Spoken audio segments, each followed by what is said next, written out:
Hey, this is Irvin Griffin, and welcome to a special edition of Grown Man Talk. One of my friends passed this on to me that apparently there's been this thing going on about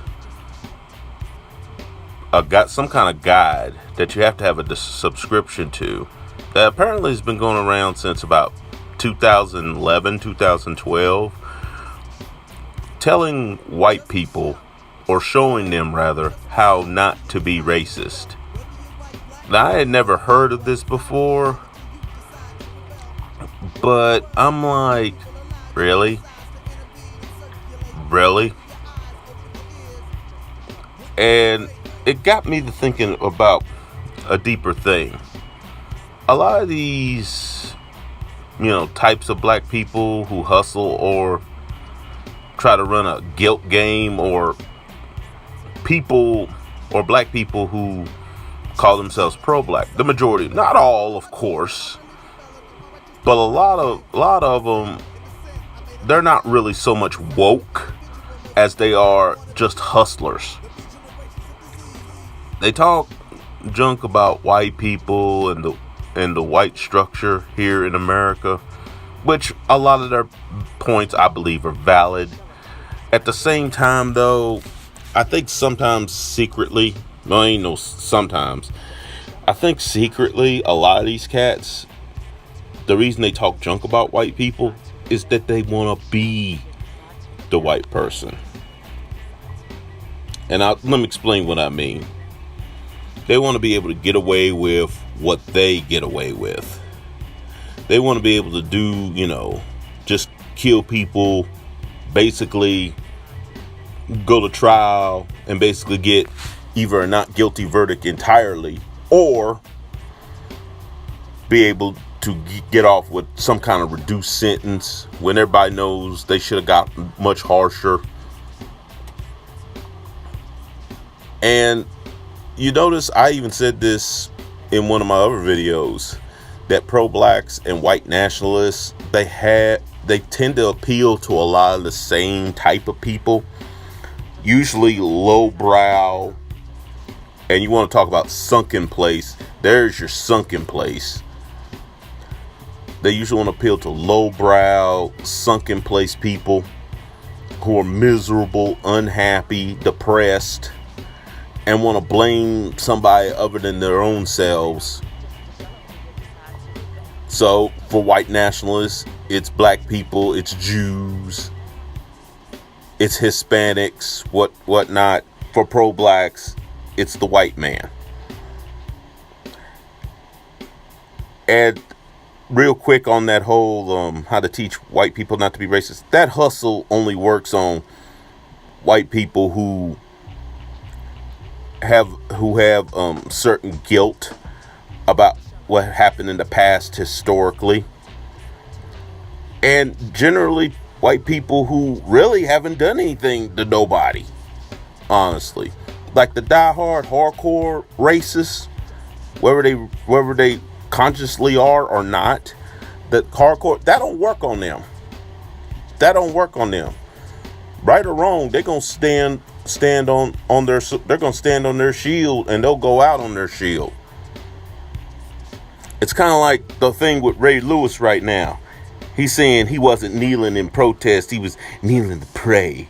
Oh, he was trying to bring people together. Ray, and this is not about Ray Lewis, but Ray, that does not work when two sides historically hate each other. I mean, 78 Sports pointed this out, and he's right. When two sides historically hate each other, and I'm talking about just generally speaking as a whole, not everybody. Of course, not all white people hate black people. Of course, I mean, that should really go without saying, but let's say it anyway. And not all black people hate white people. In fact, some pockets of black and white people get along fine. But generally as a whole, historically, yeah. That does not work.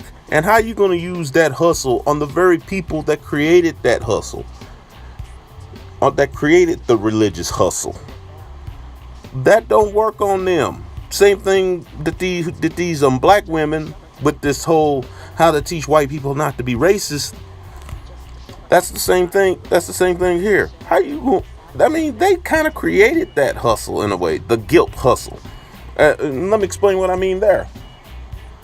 You ever notice when you get into it? You ever notice black people when you get into it with a white person debate, and let's say it's not going to win the debate. You know, they always talk about, oh, y'all always pulling the race card, and they the ones created the race card. And here's the example. You ever notice they almost always get somebody else black that they know is going to agree upon them to try to bring them in and shut you up? You ever notice that? Those are the ones that are suspect to me. Like this woman I work with, at my job, that I have to work with directly. White woman.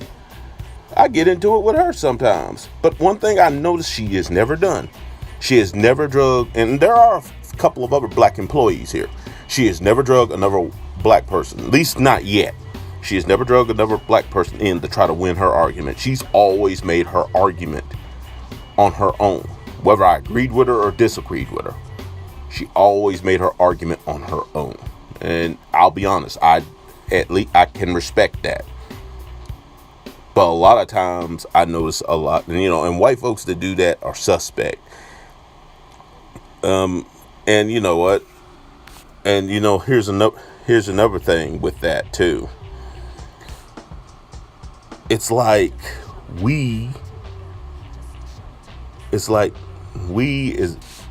black people want an excuse, and this brings me to the reparations argument. Now, me and this friend who is black woman, me and her agree to disagree on this. She think we should forget all about the reparations and focus on right now building ourselves.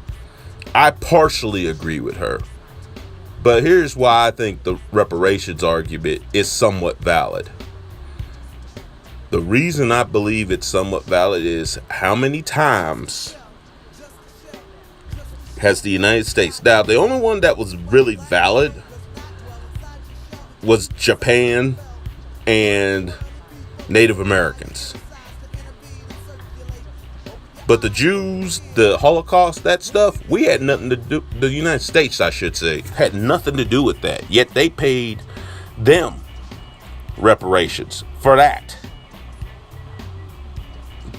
On that one alone, I think blacks should.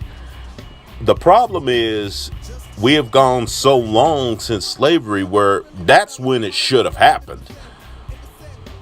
We have gone so long since then that most of the ones that really should have got the reparations, the actual slaves, they're either dead and gone or they're just about dead. Yeah, there's a few people from that era that are still alive, but barely.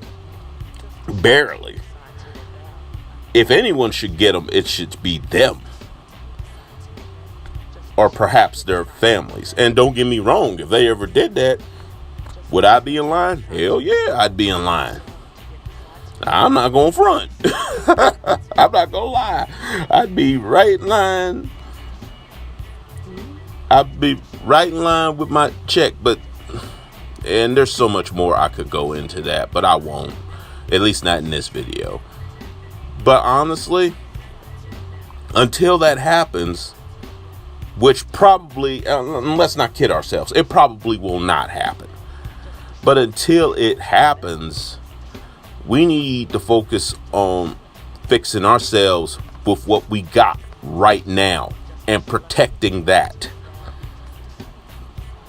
Rather than trying to hustle or rather than try to... Because in a way, that whole teaching white people to be racist subscription crap, in a way, it's nothing but begging them for money. It is. It's another argument for it. And I know some will counter argue and say, well, they be hustling us and stuff. Yeah, but you know what? We always hollered about, man, you just begging for see the white man's table for his crumbs and stuff. But isn't that what you're doing here? I mean, just saying. Truth is, both sides do crap that honestly needs to be put down. And as I said in a video that I made a few days ago, the reason this still goes on is there's no money in unity. I know some people holler like, we need to stand together. Everybody stand together. It's not going to happen, folks, because number one, too much of our attitudes have been ingrained into our conscience. Number one. And number two, there's no money in unity. The upper brass knows this. There's more money in misery. There's more money in hatred. There's more money in anything, just about anything negative. The only thing there's no money in is total destruction of the planet. That's really the only thing there's no money in. There's more money in just about everything else negative. There's no money in anything positive. No money. So as long as there's no money to be made off of that, they're not going to do it. So you can forget that one. But that's really my response on the whole subscription thing that's out. Teaching white people how not to be racist, which I think is ridiculous. If I was I'm a black person, and I think it's stupid. If I was a white person, I would be totally offended. And I know people gonna say, "Oh, well, they shouldn't be. They don't speak out for." I'd be like, no. Now, white people as a whole, yeah, but you can't paintbrush everybody. Just like that, you don't like it when they, and I certainly don't, when they paintbrush us all as thugs and criminals. And let's be honest, even though this mixed race crime does go on, and I do think the narrative of black on black crime needs to stop, because truth is, same race on same race crime is always higher. I mean, if you look at white people's numbers versus black people's numbers, they're about neck and neck. In fact, in some forms of crimes, they're even higher than ours. And in fact, I read on another guy's video where some guy was like, "Man, Ray Lewis, man, if the KKK came and hung him, I'd laugh." But then another guy that he later clowned as simple cracker responded, and honestly, I saw nothing wrong with his response. He said, "You idiot. You realize statistically Ray Lewis is more likely to be killed by another black than he is by the KKK, because there really isn't that many in that group. There's only like 3,000, which is actually a small number." Which he's not wrong. He was not wrong. I don't know what race of guy this dude is that said that, but he wasn't wrong. Fact is, black folks, we need to focus on ourselves, and whatever we build up, we need to protect it. Whether it's from white people or whoever. Because, there's black people within our own community that don't want to see other people succeed. It's like there's more fun and entertainment in seeing us rise up a certain level and then fail. And that's another thing we need to stop. I'm going to wrap this up, but that's another thing we need to stop. We need to stop to wanting to be entertained by someone else's pain and misery all the time. I see that too much in the black community. Even in the little black community we got around here. This is why I don't socialize that much with folks around here, because we're more entertained by stupid crap or crap that has nothing to do with you directly than we are by stuff that actually matters. Basically, my philosophy is starting to become an old Tupac philosophy. I pay no attention to anything that doesn't pay me. In other words, if it has nothing to do with me, or if it's nothing really that important, or if it has nothing to do with money, I mean, I know that kind of contradicts what I said earlier, but seriously, if it has nothing to do with me personally, I don't care. You know, I don't care who such and such sleeping with, or I don't care who such and such at my job was a bitch out in the field. I don't care. It has nothing to do with me directly. I could care less. You need to man up and handle that yourself.